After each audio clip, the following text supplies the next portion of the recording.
آریان، مشتری تا کی با ریال استیت ایجنتش کار میکنه و از کی به بعد با وکیل؟ ببینید از زمان گرفتن اکسپتد آفر و بعدش سابجکتاشون که ریموو میشه با ریلتورشون کار میکنن و بعد از اون بعد برم سراغ نوتاری پابلیک یا لویر. بعضی وقتا پیش میاد که در فاصله بین بسته شدن قرارداد و کامپلیشن دی که تخریبی واسه ملک به وجود میاد. شما به عنوان کسی که قراردادو مینویسه چه راهکاری رو پیشنهاد میدین که منافع کلاینت حفظ بشه؟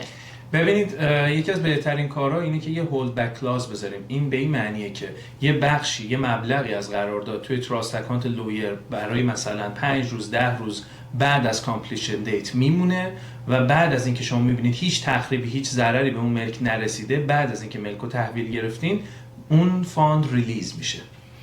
راه حل خوبیه که طرفین این شرط رو قبول کنن؟ معمولا میتونن قبول بکنن، مشکلی نداره.